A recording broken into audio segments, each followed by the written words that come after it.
நமஸ்காரம். 1000 நாமங்கள் 1000 கதைகள் 238வது திருநாமம் சுப்ரசாதாய நமக. ஆயர்பாடியில் எழுந்தருளியிருந்த கண்ணனையும் பலராமனையும் மதுராவில் நடக்கவுள்ள வில் விழாவுக்கு விருந்தினர்களாக அழைத்து வர சொல்லி அக்ரூரரை அனுப்பி வைத்தான் கம்சன். அக்ரூரரும் ஆயர்பாடிக்கு தன் தேரை ஓட்டி சென்று கண்ணனையும் பலராமனையும் அத்தேரில் மதுராவுக்கு அழைத்து வந்தார்.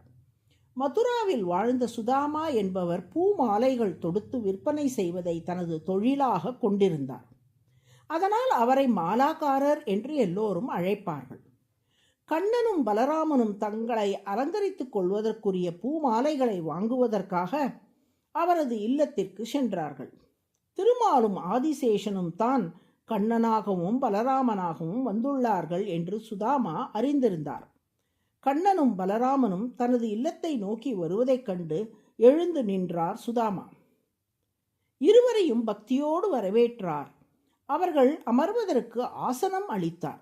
தரையில் விழுந்து அவர்களை நமஸ்கரித்தார். கண்ணன் மற்றும் பலராமனின் திருவடிகளை கழுவிய சுதாமா அவர்களுக்கு சந்தனம், வெற்றிலைப்பாக்கு உள்ளிட்டவற்றையெல்லாம் சமர்ப்பித்தார்.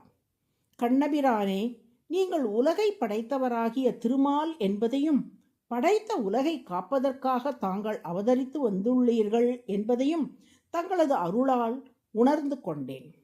தங்களது வருகையால் அடியேனும் தூய்மை அடைந்தேன். அடியேனின் குடிசையும் தூய்மை அடைந்தது என்று சொன்னார். மேலும் தங்களுக்கு பணிவிடைகள் செய்வதையே அடியேனுடைய மேலான கடமையாக கருதுகிறேன். அடியேன் என்ன பணி செய்ய வேண்டும் என்று கட்டளையிடுங்கள் என்று பிரார்த்தித்தார் சுதாமா. அனைத்து உயிர்களின் உள்ளங்களிலும் வீற்றிருப்பவனாகிய கண்ணன் தனது விருப்பத்தை சுதாமாவின் உள்ளுணர்வின் மூலமாக அவருக்கு தெரிவித்தான். பூமாலைகளை பெற விரும்பி கண்ணன் வந்துள்ளதை உணர்ந்த சுதாமா வாசனை மிக்க புதிய மலர்களால் தொடுக்கப்பட்ட மாலைகளை கண்ணனுக்கும் பலராமனுக்கும் சமர்ப்பித்தார். மாலையை வழங்கும்போது தன் முகத்தை ஒரு துணியால் மூடிக்கொண்டு வழங்கினார் சுதாமா. கண்ணன் அணிவதற்கு முன் மாலையின் வாசனையை தான் முகர்ந்துவிடக் கூடாது என்பதற்காக முகத்தை மூடிக்கொண்டாராம். அந்த மாலைகளை அணிந்து கொண்டு மகிழ்ந்த கண்ணனும் பலராமனும் சுதாமாவிடம், உனக்கு என்ன வரம் வேண்டும் என்று கேட்க, சுதாமாவோ, உங்கள் திருவடிகளில் ஆழ்ந்த பக்தியும் தங்கள் அடியார்களுடன் தோழமையும் அனைத்து உயிர்களிடத்திலும் கருணையும் அடியேனுக்கு உண்டாகும்படி அருள் புரிய வேண்டும் என்று பிரார்த்தித்தார். சுதாமா வேண்டியபடி பக்தியும் அடியார்களிடம் நட்பும் உயிர்களிடத்தில் கருணையும் அவருக்கு உண்டாகும்படி கண்ணன் அருள் புரிந்தான். அத்தோடு மட்டுமன்றி சுதாமாவுக்கு உடல் ஆரோக்கியம், நீண்ட ஆயுள், புகழ், குடும்பக்ஷேமம் உள்ளிட்ட அனைத்தையும் அனுகிரகித்தான் கண்ணன். சுதாமா பெற்ற நன்மைகள் அனைத்தும் அவரது குடும்பத்தினர் அனைவருக்கும் கிட்டும் என்றும் அருள் புரிந்தான் கண்ணன். சுதாமா சமர்ப்பித்த பூவை சுருநாராத பூ என்று பெரியோர்கள் கூறுவார்கள். தீயிலே நூல் கருகி போகும் போது அதில் உண்டாகும் துர்நாற்றத்துக்கு சுரு என்று பெயர். நாம் பிரதிபலனில் ஆசை வைத்து பூ மாலைகளை இறைவனுக்கு சமர்ப்பித்தால் அந்த ஆசை என்னும் தீயில் பூக்கள் கருகிவிடும். எனவே அந்த பூக்களில் சுரு என்னும் துர்நாற்றம் வந்து விடுமாம். அது இறைவனுக்கு உகப்பை உண்டாக்காது.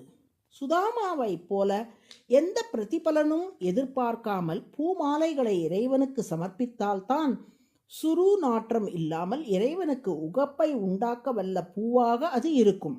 அதனால் தான் சுருநாராத பூ என்று அதை குறிப்பிடுகிறார்கள்.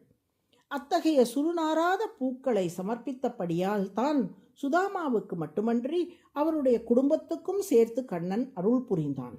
பிரசாத என்றால் அருள் என்று பொருள்.